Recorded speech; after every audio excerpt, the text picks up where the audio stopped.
त्रिदलं त्रिगुणाकारं त्रिनेत्रं च त्रिधायुधं त्रिजन्म पापसंहारम् एकबिल्वं शिवार्पणम् त्रिशाकै बिल्वपत्रैश्च अच्छिदै कोमलै शुभै तव पूजां करिष्यामि एकबिल्वं शिवार्पणम् कोटिकन्या महादानं तिलपर्वतकोटयः काञ्चनं क्षीरदानेन एकबिल्वं शिवार्पणम् काशीक्षेत्रनिवासं च कालभैरवदर्शनम् प्रयागे माधवं दृष्ट्वा एकबिल्वं शिवार्पणम् इन्दुवारे व्रतं स्थित्वा निराहारो महेश्वरः नक्तं हौष्यामि देवेश एकबिल्वं शिवार्पणम् रामलिङ्गप्रतिष्ठा च वैवाहिककृतं तथा तटाकानि च सन्धानम् एकबिल्वं शिवार्पणम् अखण्डबिल्वपत्रं च आयुधं शिवपूजनम् कृतं नाम सहस्रेण एकबिल्वं शिवार्पणम् उमया सह देवेश नन्दिवाहनमेव च भस्मलेपन सर्वाङ्गम् एकबिल्वं शिवार्पणम् सालग्रामेण विप्राणां तटाकं दशकूपयो यज्ञकोटिसहस्रश्च एकबिल्वं शिवार्पणम् दन्तिकोटिसहस्रेषु अश्वमेधशतक्रतौ कोटिकन्या महादानम् एकबिल्वं शिवार्पणम् बिल्वाणां दर्शनं पुण्यं स्पर्शनं पापनाशनम् अघोरपापसंहारम् एकबिल्वं शिवार्पणम् सहस्रवेदपाठेषु ब्रह्मस्थापनमुच्यते अनेकव्रतकोटीनाम् एकबिल्वं शिवार्पणम् अन्नदानसहस्रेषु सहस्रोपनयनं तथा अनेकजन्मपापानि एकबिल्वं शिवार्पणम् बिल्वाष्टकमिदं पुण्यं यः पठेत् शिवसन्निधौ शिवलोकमवाप्नोति एकबिल्वं शिवार्पणम्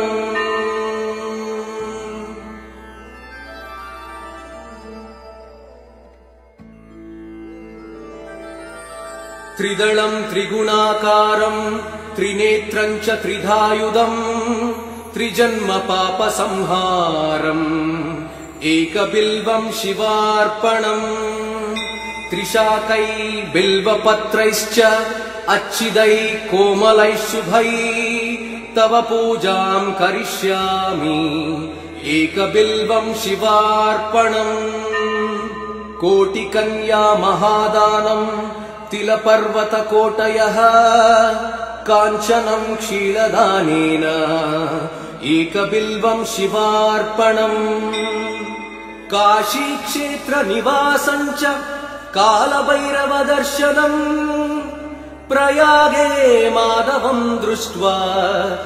एकबिल्वं शिवार्पणम् इन्दुवारे व्रतं स्थित्वा निराहारो महेश्वरः नक्तं हौष्यामि देवेश एकबिल्वं शिवार्पणम् रामलिङ्गप्रतिष्ठा च वैवाहिककृतं तथा तटाकानि च सन्धानम् एकबिल्वं शिवार्पणम् अखण्डबिल्वपत्रं च आयुधं शिवपूजनम् कृतं नाम सहस्रेण एकबिल्वं शिवार्पणम् उमया सह देवेश नन्दिवाहनमेव च भस्मलेपन सर्वाङ्गम् एकबिल्वं शिवार्पणम् सालग्रामेण विप्राणां तटाकं दशकूपयो यज्ञकोटिसहस्रश्च एकबिल्वं शिवार्पणम् दन्तिकोटिसहस्रेषु अश्वमेधशतक्रतौ कोटिकन्या महादानम् एकबिल्वं शिवार्पणम् बिल्वाणां दर्शनं पुण्यं स्पर्शनं पापनाशनम् अघोर पापसंहारम् एकबिल्वं शिवार्पणम् सहस्रवेदपाठेषु ब्रह्मस्थापनमुच्यते अनेकव्रतकोटीनाम् एकबिल्वं शिवार्पणम् अन्नदानसहस्रेषु सहस्रोपनयनं तथा अनेकजन्म पापानि एकबिल्वं शिवार्पणम् बिल्वाष्टकमिदं पुण्यं यः पठेत् शिवसन्निधौ शिवलोकमवाप्नोति एकबिल्वं शिवार्पणम्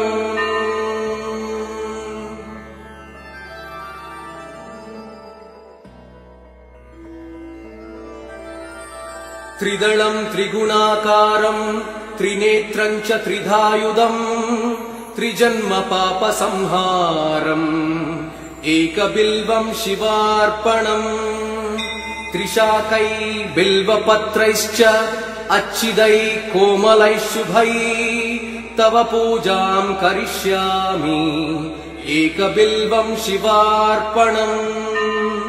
कोटिकन्या महादानम् तिलपर्वतकोटयः काञ्चनं क्षीरदानेन एकबिल्वं शिवार्पणम् काशीक्षेत्रनिवासं च कालभैरवदर्शनम् प्रयागे माधवं दृष्ट्वा एकबिल्वं शिवार्पणम् इन्दुवारे व्रतं स्थित्वा निराहारो महेश्वरः नक्तं हौष्यामि देवेश एकबिल्वं शिवार्पणम् रामलिङ्गप्रतिष्ठा च वैवाहिककृतं तथा तटाकानि च सन्धानम् एकबिल्वं शिवार्पणम् अखण्डबिल्वपत्रं च आयुधं शिवपूजनम् कृतं नाम सहस्रेण एकबिल्वं शिवार्पणम् उमया सह देवेश नन्दिवाहनमेव च भस्मलेपन सर्वाङ्गम् एकबिल्वं शिवार्पणम् सालग्रामेण विप्राणां तटाकं दशकूपयो यज्ञकोटिसहस्रश्च एकबिल्वं शिवार्पणम् दन्तिकोटिसहस्रेषु अश्वमेधशतक्रतौ कोटिकन्या महादानम् एकबिल्वं शिवार्पणम् बिल्वाणां दर्शनं पुण्यं स्पर्शनं पापनाशनम् अघोर पापसंहारम् एकबिल्वं शिवार्पणम् सहस्रवेदपाठेषु ब्रह्मस्थापनमुच्यते अनेकव्रतकोटीनाम् एकबिल्वं शिवार्पणम् अन्नदानसहस्रेषु सहस्रोपनयनं तथा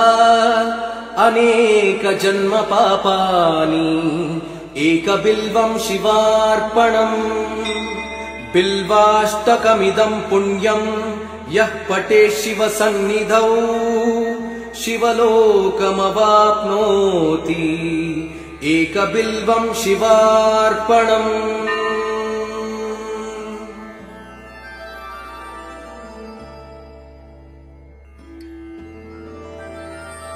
त्रिदलं त्रिगुणाकारं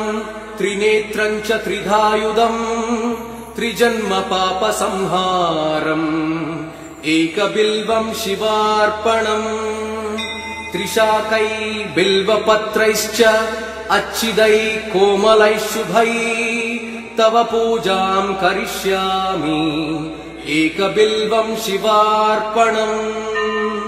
कोटिकन्या महादानं तिलपर्वतकोटयः काञ्चनं क्षीरदानेन एकबिल्वं शिवार्पणम् काशीक्षेत्रनिवासं च कालभैरवदर्शनम् प्रयागे माधवं दृष्ट्वा एकबिल्वं शिवार्पणम् इन्दुवारे व्रतं स्थित्वा निराहारो महेश्वरः नक्तं हौष्यामि देवेश एकबिल्वं शिवार्पणम्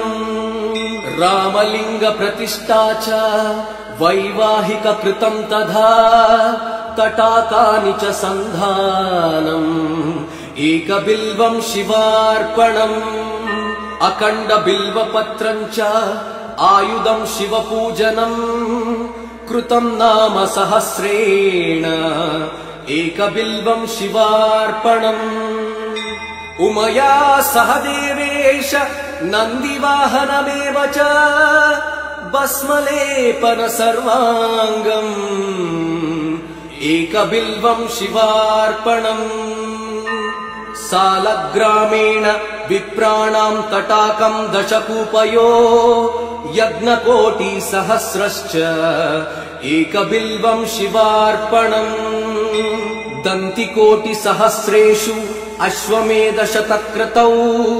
कोटिकन्या महादानम् एकबिल्वं शिवार्पणम् बिल्वाणां दर्शनं पुण्यं स्पर्शनं पापनाशनम्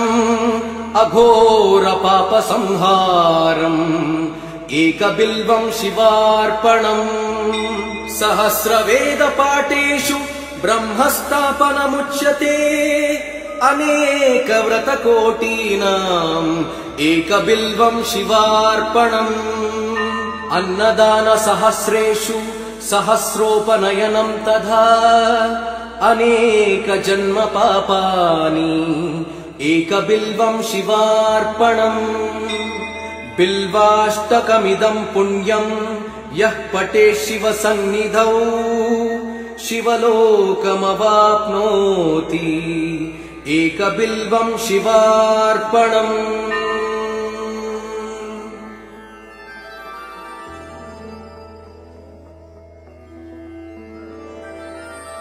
त्रिदलं त्रिगुणाकारं त्रिनेत्रं च त्रिधायुधम् त्रिजन्मपापसंहारम् एकबिल्वं शिवार्पणम् त्रिशाकै बिल्वपत्रैश्च अच्छिदै कोमलै शुभै तव पूजां करिष्यामि एकबिल्वं शिवार्पणम् कोटिकन्या महादानं तिलपर्वतकोटयः काञ्चनं क्षीरदानेन एकबिल्वं शिवार्पणम् काशीक्षेत्रनिवासं च कालभैरवदर्शनम् प्रयागे माधवं दृष्ट्वा एकबिल्वं शिवार्पणम् इन्दुवारे व्रतं स्थित्वा निराहारो महेश्वरः नक्तं हौष्यामि देवेश एकबिल्वं शिवार्पणम् रामलिङ्गप्रतिष्ठा च वैवाहिककृतं तथा तटाकानि च सन्धानम् एकबिल्वं शिवार्पणम् अखण्डबिल्वपत्रं च आयुधं शिवपूजनम् कृतं नाम सहस्रेण एकबिल्वं शिवार्पणम् उमया सह देवेश नन्दिवाहनमेव च भस्मलेपन सर्वाङ्गम् एकबिल्वं शिवार्पणम् सालग्रामेण विप्राणां तटाकं दशकूपयो यज्ञकोटिसहस्रश्च एकबिल्वं शिवार्पणम् दन्तिकोटिसहस्रेषु अश्वमेधशतक्रतौ कोटिकन्या महादानम् एकबिल्वम् शिवार्पणम् बिल्वाणाम् दर्शनम् पुण्यम् स्पर्शनम् पापनाशनम् अघोर पापसंहारम् एकबिल्वम् शिवार्पणम् सहस्रवेदपाठेषु ब्रह्मस्थापनमुच्यते अनेकव्रतकोटीनाम् एकबिल्वम् शिवार्पणम् अन्नदानसहस्रेषु सहस्रोपनयनम् तथा अनेकजन्म पापानि एकबिल्वम् शिवार्पणम् बिल्वाष्टकमिदम् पुण्यम् यः पठे शिवसन्निधौ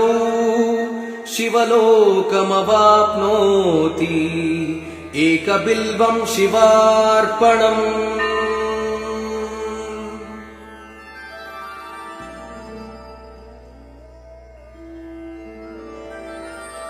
त्रिदलम् त्रिगुणाकारम् त्रिनेत्रम् च त्रिधायुधम् त्रिजन्म पापसंहारम् एकबिल्वम् शिवार्पणम् त्रिशाकै बिल्वपत्रैश्च अच्छिदैः कोमलैः शुभैः तव पूजाम् करिष्यामि एकबिल्वम् शिवार्पणम् कोटिकन्या महादानम् तिलपर्वतकोटयः काञ्चनम् क्षीरदानेन एकबिल्वम् शिवार्पणम् काशीक्षेत्रनिवासम् च कालभैरवदर्शनम् प्रयागे माधवम् दृष्ट्वा एकबिल्वम् शिवार्पणम् इन्दुवारे व्रतम् स्थित्वा निराहारो महेश्वरः नक्तम् हौष्यामि देवेश एकबिल्वम् शिवार्पणम् रामलिङ्गप्रतिष्ठा च वैवाहिककृतम् तथा तटाकानि च सन्धानम् एकबिल्वम् शिवार्पणम् अखण्डबिल्वपत्रम् च आयुधम् शिवपूजनम् कृतम् नाम सहस्रेण एकबिल्वम् शिवार्पणम् उमया सह देवेश नन्दिवाहनमेव च भस्मलेपन सर्वाङ्गम् एकबिल्वम् शिवार्पणम् सालग्रामेण विप्राणाम् तटाकम् दशकूपयो यज्ञकोटिसहस्रश्च एकबिल्वम् शिवार्पणम् दन्तिकोटिसहस्रेषु अश्वमेधशतक्रतौ कोटिकन्या महादानम् एकबिल्वम् शिवार्पणम् बिल्वाणाम् दर्शनम् पुण्यम् स्पर्शनम् पापनाशनम् अघोर पापसंहारम् एकबिल्वम् शिवार्पणम् सहस्रवेदपाठेषु ब्रह्मस्थापनमुच्यते अनेकव्रतकोटीनाम् एकबिल्वम् शिवार्पणम् अन्नदानसहस्रेषु सहस्रोपनयनम् तथा अनेकजन्म पापानि एकबिल्वम् शिवार्पणम् बिल्वाष्टकमिदम् पुण्यम् यः पठे शिवसन्निधौ शिवलोकमवाप्नोति एकबिल्वम् शिवार्पणम्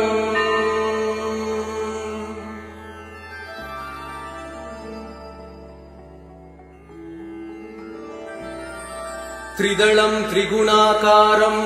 त्रिनेत्रम् च त्रिधायुधम् त्रिजन्म पापसंहारम् एकबिल्वम् शिवार्पणम् त्रिशाकै बिल्वपत्रैश्च अच्छिदैः कोमलैः शुभैः तव पूजाम् करिष्यामि एकबिल्वम् शिवार्पणम् कोटिकन्या महादानम् तिलपर्वतकोटयः काञ्चनम् क्षीरदानेन एकबिल्वम् शिवार्पणम् काशीक्षेत्रनिवासम् च कालभैरवदर्शनम् प्रयागे माधवम् दृष्ट्वा एकबिल्वम् शिवार्पणम् इन्दुवारे व्रतम् स्थित्वा निराहारो महेश्वरः नक्तम् हौष्यामि देवेश एकबिल्वम् शिवार्पणम् रामलिङ्गप्रतिष्ठा च वैवाहिककृतम् तथा तटाकानि च सन्धानम् एकबिल्वम् शिवार्पणम् अखण्डबिल्वपत्रम् च आयुधम् शिवपूजनम् कृतम् नाम सहस्रेण एकबिल्वम् शिवार्पणम् उमया सह देवेश नन्दिवाहनमेव च भस्मलेपन सर्वाङ्गम् एकबिल्वम् शिवार्पणम् सालग्रामेण विप्राणाम् तटाकम् दशकूपयो यज्ञकोटिसहस्रश्च एकबिल्वम् शिवार्पणम् दन्तिकोटिसहस्रेषु अश्वमेधशतक्रतौ कोटिकन्या महादानम् एकबिल्वम् शिवार्पणम् बिल्वाणाम् दर्शनम् पुण्यम् स्पर्शनम् पापनाशनम् अघोरपापसंहारम् एकबिल्वम् शिवार्पणम् सहस्रवेदपाठेषु ब्रह्मस्थापनमुच्यते अनेकव्रतकोटीनाम् एकबिल्वम् शिवार्पणम् अन्नदानसहस्रेषु सहस्रोपनयनम् तथा अनेकजन्म पापानि एकबिल्वम् शिवार्पणम्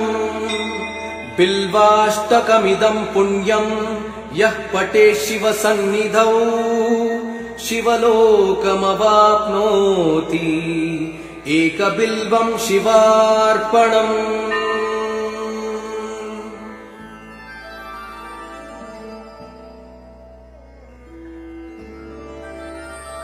त्रिदलम् त्रिगुणाकारम् त्रिनेत्रम् च त्रिधायुधम् त्रिजन्म पापसंहारम् एकबिल्वम् शिवार्पणम् त्रिशाकै बिल्वपत्रैश्च अच्छिदैः कोमलैः शुभैः तव पूजाम् करिष्यामि एकबिल्वम् शिवार्पणम् कोटिकन्या महादानम् तिलपर्वतकोटयः काञ्चनम् क्षीरदानेन एकबिल्वम् शिवार्पणम् काशीक्षेत्रनिवासम् च कालभैरवदर्शनम् प्रयागे माधवम् दृष्ट्वा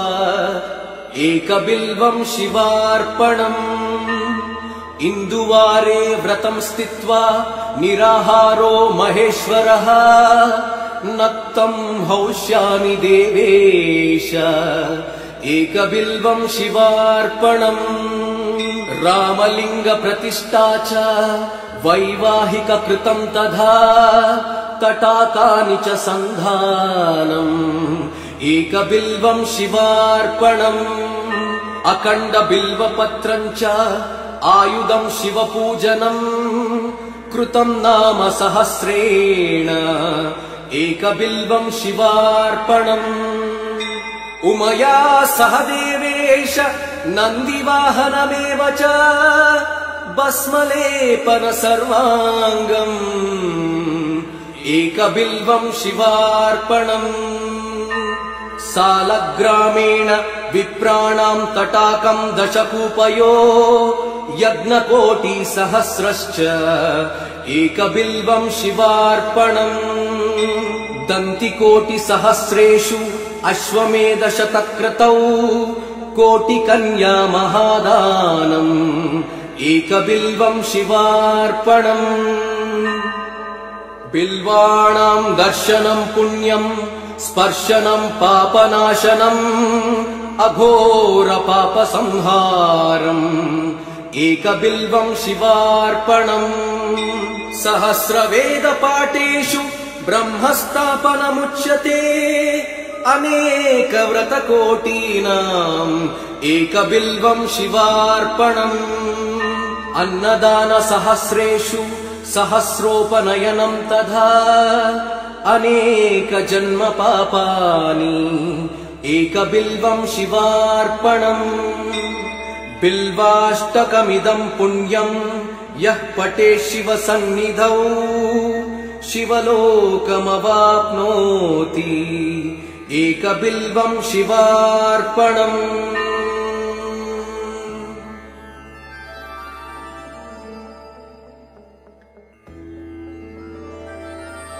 त्रिदलं त्रिगुणाकारं त्रिनेत्रं च त्रिधायुधं त्रिजन्मपापसंहारम्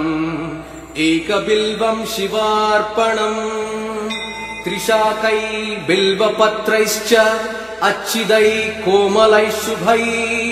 तव पूजां करिष्यामि एकबिल्वं शिवार्पणम् कोटिकन्या महादानं तिलपर्वतकोटयः काञ्चनं क्षीरदानेन एकबिल्वं शिवार्पणम् काशीक्षेत्रनिवासं च कालभैरवदर्शनम् प्रयागे माधवं दृष्ट्वा एकबिल्वं शिवार्पणम् इन्दुवारे व्रतं स्थित्वा निराहारो महेश्वरः नक्तं हौष्यामि देवेश एकबिल्वं शिवार्पणम् रामलिङ्गप्रतिष्ठा च वैवाहिककृतं तथा तटाकानि च सन्धानम् एकबिल्वं शिवार्पणम्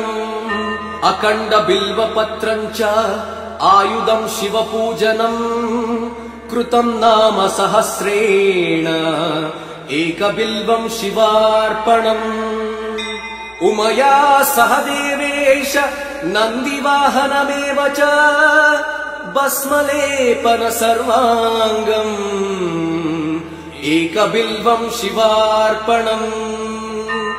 सालग्रामेण विप्राणां तटाकं दशकूपयो यज्ञकोटिसहस्रश्च एकबिल्वं शिवार्पणम्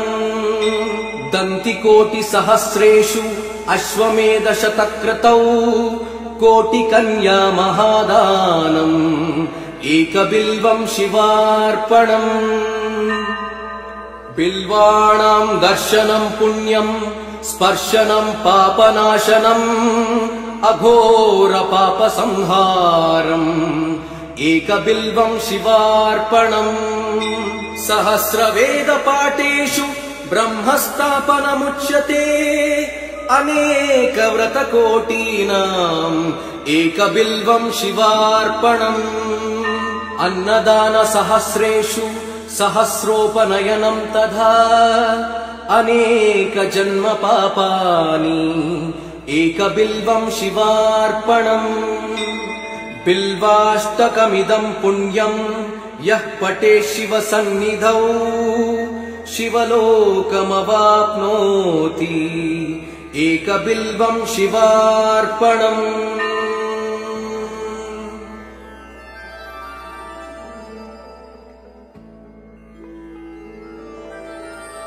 त्रिदलं त्रिगुणाकारं त्रिनेत्रं च त्रिधायुधं त्रिजन्मपापसंहारम् एकबिल्वं शिवार्पणम् त्रिशाकै बिल्वपत्रैश्च अच्छिदै कोमलै शुभै तव पूजां करिष्यामि एकबिल्वं शिवार्पणम् कोटिकन्या महादानं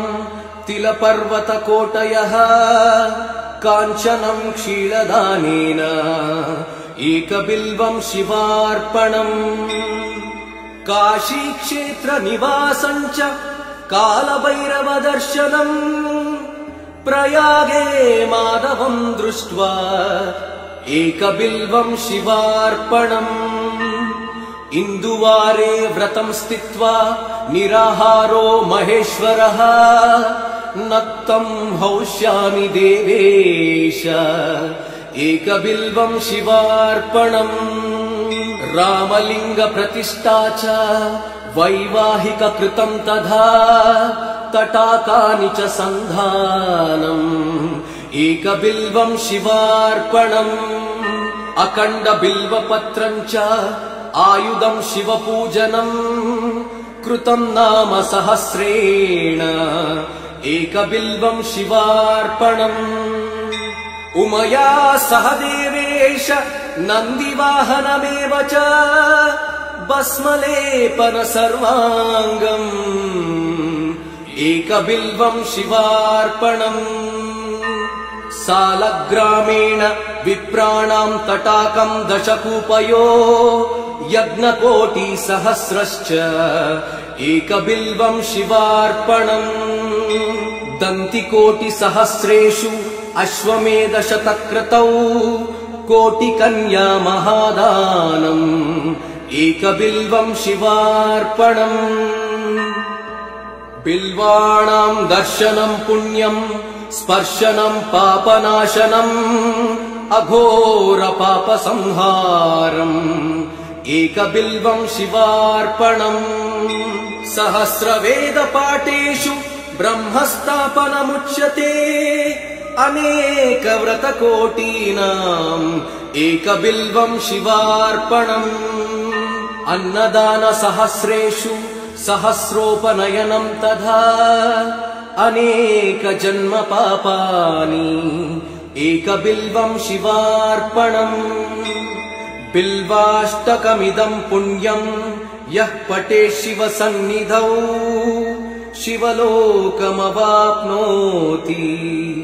एकबिल्वं शिवार्पणम्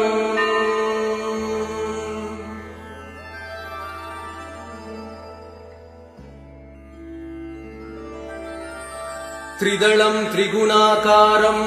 त्रिनेत्रं च त्रिधायुधम् त्रिजन्म पापसंहारम् एकबिल्वं शिवार्पणम् त्रिशाकै बिल्वपत्रैश्च अच्छिदैः कोमलैः शुभैः तव पूजां करिष्यामि एकबिल्वं शिवार्पणम् कोटिकन्या महादानं तिलपर्वतकोटयः काञ्चनं क्षीरदानेन एकबिल्वं शिवार्पणम् काशीक्षेत्रनिवासं च कालभैरवदर्शनम् प्रयागे माधवं दृष्ट्वा एकबिल्वं शिवार्पणम् इन्दुवारे व्रतं स्थित्वा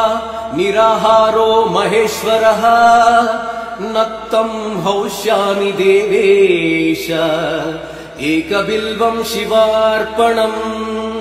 रामलिंग प्रतिष्ठा च वैवाहिक कृतं तथा तटाकानि च सन्धानम् एकबिल्वं शिवार्पणम् अखण्ड बिल्वपत्रं च आयुधं शिवपूजनम् कृतं नाम सहस्रेण एकबिल्वं शिवार्पणम् उमया सह देवेश नन्दिवाहनमेव च भस्मलेपन सर्वाङ्गम् एकबिल्वं शिवार्पणम् सालग्रामेण विप्राणां तटाकं दशकूपयो यज्ञकोटिसहस्रश्च एकबिल्वं शिवार्पणम् दन्तिकोटिसहस्रेषु अश्वमेधशतक्रतौ कोटिकन्या महादानम् एकबिल्वं शिवार्पणम् बिल्वाणां दर्शनं पुण्यं स्पर्शनं पापनाशनम् अघोर पापसंहारम् एकबिल्वं शिवार्पणम् सहस्रवेदपाठेषु ब्रह्मस्थापनमुच्यते अनेकव्रतकोटीनाम् एकबिल्वं शिवार्पणम् अन्नदानसहस्रेषु सहस्रोपनयनं तथा अनेकजन्म पापानि एकबिल्वं शिवार्पणम् बिल्वाष्टकमिदं पुण्यं यः पठे शिवसन्निधौ शिवलोकमवाप्नोति एकबिल्वं शिवार्पणम्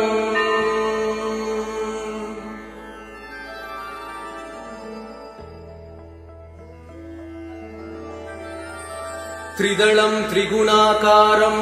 त्रिनेत्रं च त्रिधायुधं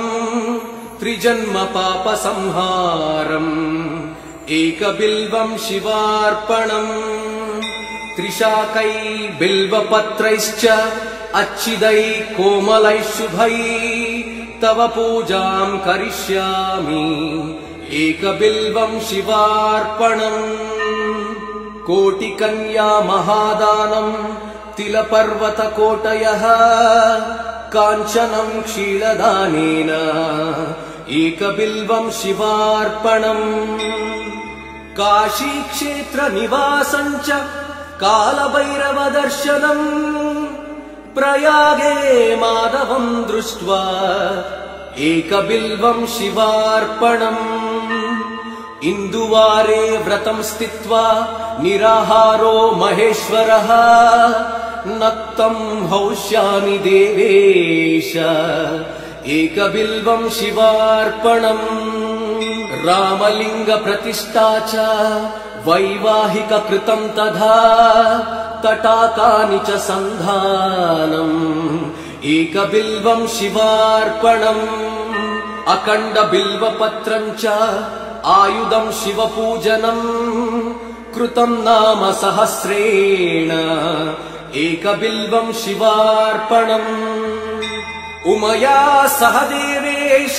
नन्दिवाहनमेव च भस्मलेपन सर्वाङ्गम् एकबिल्वं शिवार्पणम् सालग्रामेण विप्राणां तटाकं दशकूपयो यज्ञकोटिसहस्रश्च एकबिल्वं शिवार्पणम् दन्तिकोटिसहस्रेषु अश्वमेधशतक्रतौ कोटिकन्या महादानम् एकबिल्वं शिवार्पणम् बिल्वाणां दर्शनं पुण्यं स्पर्शनं पापनाशनम् अघोरपापसंहारम् एकबिल्वं शिवार्पणम् सहस्रवेदपाठेषु ब्रह्मस्थापनमुच्यते अनेकव्रतकोटीनाम् एकबिल्वं शिवार्पणम् अन्नदानसहस्रेषु सहस्रोपनयनं तथा अनेकजन्म पापानि एकबिल्वं शिवार्पणम् बिल्वाष्टकमिदं पुण्यं यः पठे शिवसन्निधौ शिवलोकमवाप्नोति एकबिल्वं शिवार्पणम्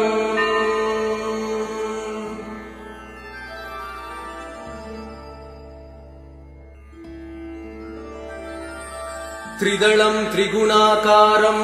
त्रिनेत्रं च त्रिधायुधं त्रिजन्म पापसंहारम् एकबिल्वं शिवार्पणम् त्रिशाकै बिल्वपत्रैश्च अच्छिदै कोमलैः शुभै तव पूजां करिष्यामि एकबिल्वं शिवार्पणम् कोटिकन्या महादानं तिलपर्वतकोटयः काञ्चनं क्षीरदानेन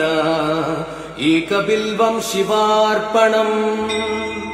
काशीक्षेत्रनिवासं च कालभैरवदर्शनम्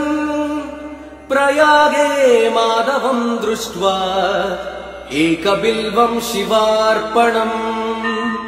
इन्दुवारे व्रतं स्थित्वा निराहारो महेश्वरः नक्तं हौष्यामि देवेश एकबिल्वम् शिवार्पणम् रामलिंग प्रतिष्ठा च वैवाहिक कृतम् तथा तटाकानि च सन्धानम् एकबिल्वम् शिवार्पणम् अखण्ड बिल्वपत्रम् च आयुधम् शिवपूजनम् कृतम् नाम सहस्रेण एकबिल्वम् शिवार्पणम् उमया सह देवेश नन्दिवाहनमेव च भस्मलेपन सर्वाङ्गम् एकबिल्वम् शिवार्पणम् सालग्रामेण विप्राणाम् तटाकम् दशकूपयो यज्ञकोटिसहस्रश्च एकबिल्वम् शिवार्पणम् दन्तिकोटिसहस्रेषु अश्वमेधशतक्रतौ कोटिकन्या महादानम् एकबिल्वम् शिवार्पणम् बिल्वाणाम् दर्शनम् पुण्यम् स्पर्शनम् पापनाशनम् अघोर पापसंहारम् एकबिल्वम् शिवार्पणम् सहस्रवेदपाठेषु ब्रह्मस्थापनमुच्यते अनेकव्रतकोटीनाम् एकबिल्वम् शिवार्पणम् अन्नदानसहस्रेषु सहस्रोपनयनम् तथा अनेकजन्म पापानि एकबिल्वम् शिवार्पणम् बिल्वाष्टकमिदम् पुण्यम् यः पठे शिवसन्निधौ शिवलोकमवाप्नोति एकबिल्वम् शिवार्पणम्